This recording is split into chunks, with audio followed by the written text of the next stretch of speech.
Un invité dans votre 20h, le ministre en charge de la justice et des droits humains, Edasso Rodrigue Bayala, notre invité de ce soir.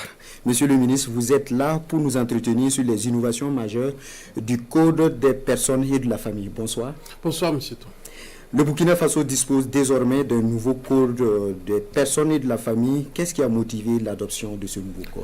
Bon, merci de l'occasion que vous nous donnez pour parler de ce Code, qui est une loi majeure pour notre société. Ce qu'il faut dire d'entrée de jeu, c'est que depuis 1990, notre pays disposait d'un code des personnes et de la famille. De 90 à aujourd'hui, vous convenez avec moi que ça fait presque 35 ans. La société burkinabé a évolué. De nouveaux comportements, certainement, ont vu le jour. Et il est nécessaire de légiférer pour prendre en compte toute cette évolution de la société et pour mettre un peu la loi qui est en vigueur un peu en adéquation avec les réalités de la société. Voilà la motivation principale.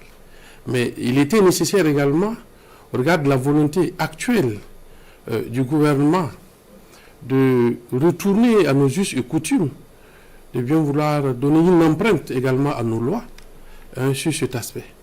Voilà les motivations majeures qui ont abouti à l'adoption de cette loi. Donc la relecture est depuis il y a plus de 10 ans et qui a connu son aboutissement, bien entendu, avec l'adoption de la présente code du présent de loi.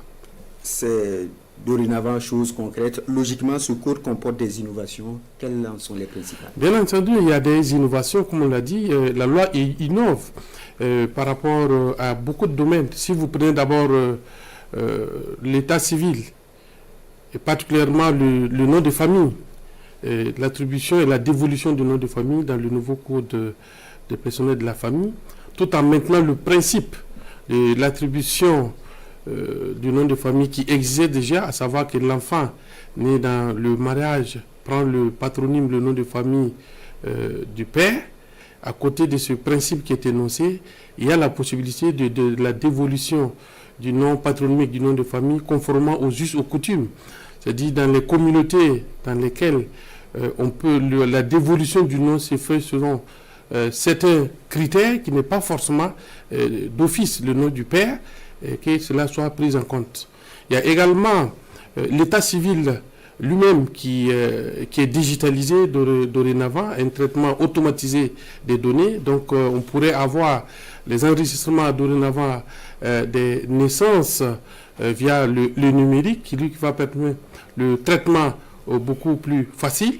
Et il y a également la question des nationalités, de l'acquisition de la nationalité. Dorénavant, il y a une étape intermédiaire entre l'acquisition de la nationalité, ce qu'on appelle la naturalisation, qui est le statut de résident permanent, pour aller vers maintenant l'acquisition de la nationalité. Il y a également l'acquisition de la nationalité suite au mariage qui n'est plus d'office. Il y a un délai de mise en épreuve. Il y a les questions de déchéance de nationalité qui existaient déjà dans la loi en vigueur, mais dont le champ a été élargi. Même le Burkinabé d'origine peut se voir retiré et être déchu de sa nationalité s'il venait à poser des actes contraires aux intérêts du Burkina Faso. Assez grave. Assez grave contre les intérêts du Burkina Faso, il peut être déchu de sa nationalité. Si vous allez au niveau du mariage, et bien avant le mariage, vous avez l'âge de la majorité qui a été ramené de 20 ans à 18 ans.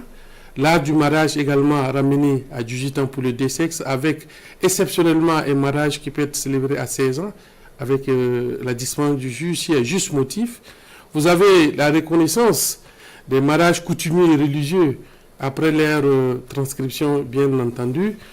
Vous avez, si vous avez les mariages, si vous passez au niveau du mariage et que vous allez, bien entendu, au niveau de la vie même pendant le mariage, il y a la possibilité, bien entendu, de pouvoir changer le régime et la forme du mariage. Comme vous savez, cette question a fait couler beaucoup de salive.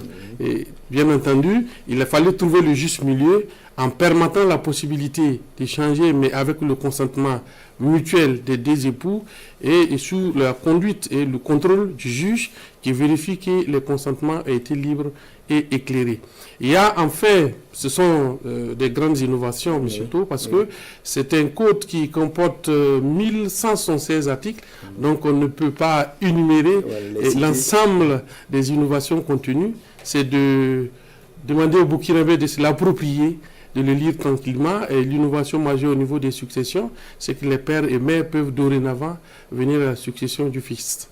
Alors, monsieur le ministre, une question, qu'en est-il des pratiques homosexuelles? Bien entendu, ça fait partie d'une des innovations de cette loi.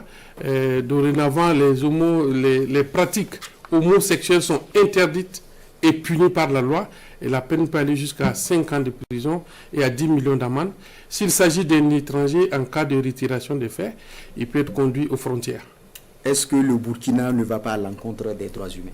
Non, vous savez, M. Tau, les droits humains s'exercent dans un contexte et dans une société. Le Burkina Faso a toujours affirmé sa souveraineté, même au niveau des instances internationales, tout en expliquant son contexte spécifique. Chaque société a ses valeurs, et chaque société a ses principes, et il faut bien les respecter. Et le Burkina Faso a toujours, en tout cas, affirmé sa volonté de se conformer à ses us et coutumes et à ses valeurs sociétales. Alors, monsieur le ministre, vous avez tantôt parlé du mariage traditionnel. Est-ce que le divorce serait-il possible dans le mariage traditionnel? Dès l'instant que le mariage coutumier et traditionnel sera transcrit, il deviendra automatiquement comme un mariage civil. Donc, ses effets seront régis par la loi et par le Code des personnes de la famille, bien entendu, avec la possibilité de divorce. Merci à vous pour ces éclairages. Restez avec nous pour la suite de cette édition.